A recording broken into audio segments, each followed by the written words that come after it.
You're right. So, 1492, it was the decline of Islamic State in Spain.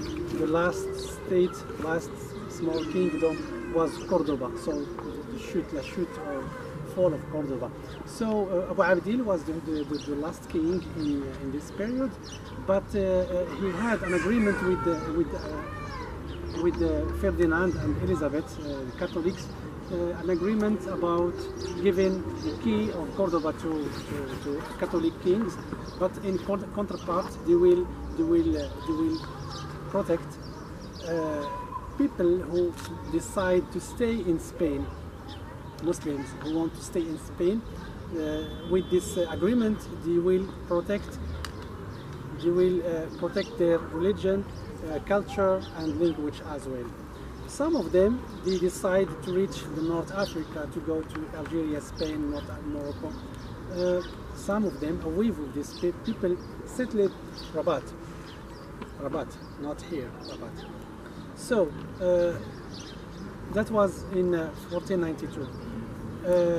In the beginning of 17th century, it was like a big problem in Europe about a fight between the Christians, not Christians, the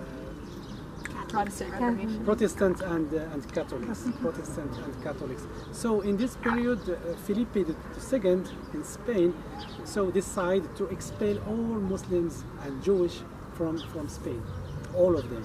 So even to convert to Christianity, or you have time to go to leave the country. So some of them they convert to Christianity. Other person they convert to Christianity in public, but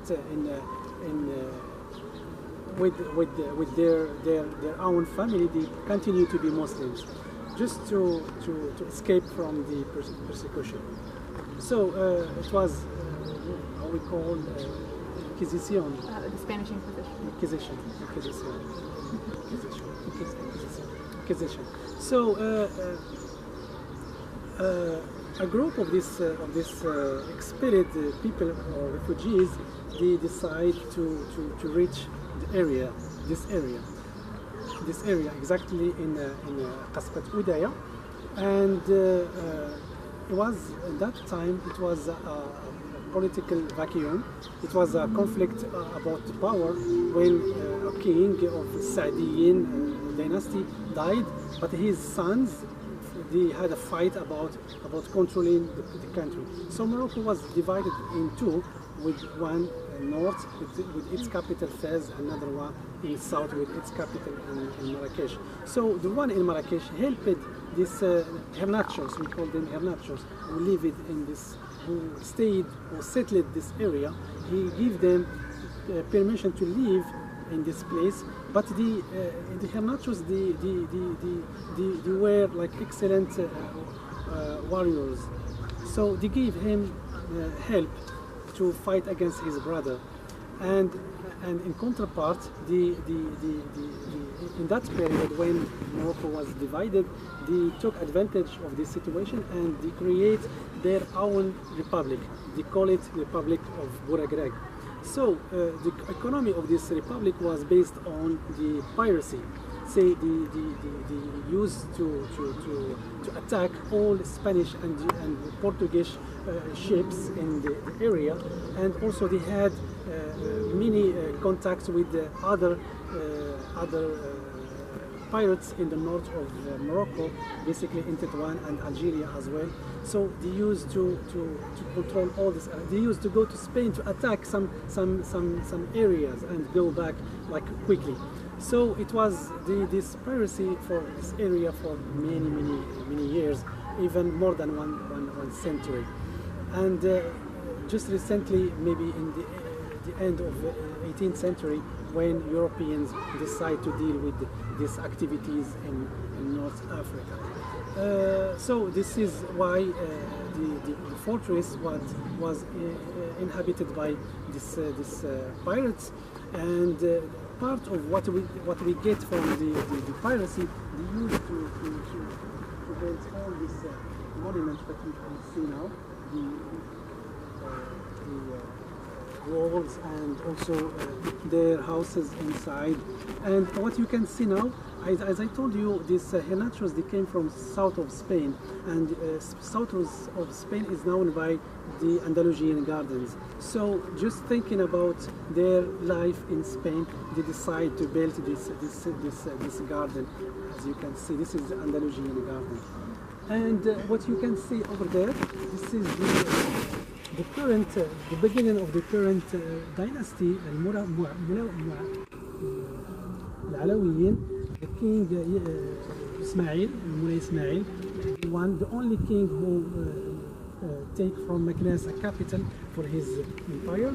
He decided to build a palace. So this is Palace of Moulay Ismail, but in the beginning of last century, the French authority decided to convert this palace to a museum to exhibit Moroccan jewelry. So this is about Kasbah. Any question? No? I wish I'm not boring. Boring. I'm sorry. So, no, not at all. سؤال. So I met this woman.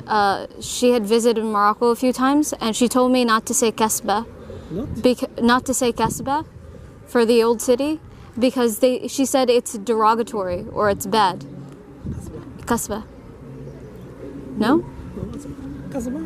Okay.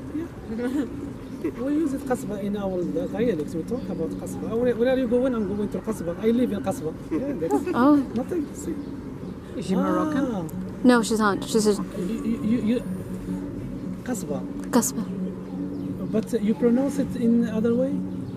What she means about this bad word?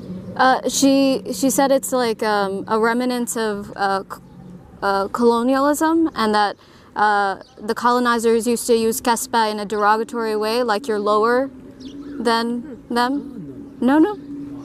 Okay, she's confused then. Okay. What else should I call it? Did she say? It's the Medina. That's Medina. Maybe Mellah? No? Bellah? Mellah?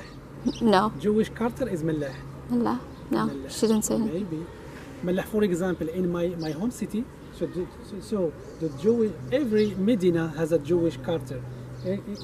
Even Rabat, even Marrakesh, Fez, Tangier, and my home city is Suwaira. We have Mellah. We call it Mellah. Mellah, it's a Jewish Carter. Jewish used to live in this Carter, but after the creation of Israel, most of the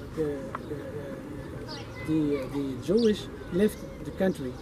So even to Israel, to France, to Canada, to other destinations. So why now in my home city it's shame to say Mellah? For what reason?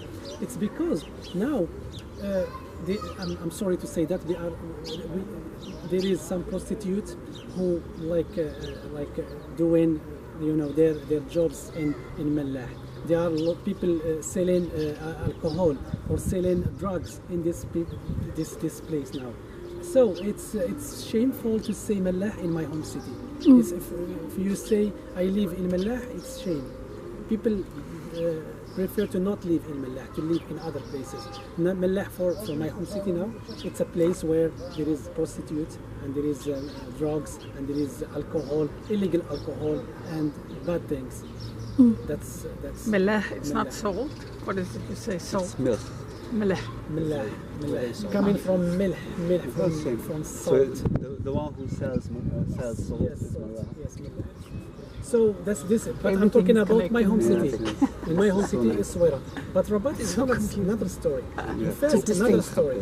No, I know. But then to distinguish and listen to hear the difference. Okay.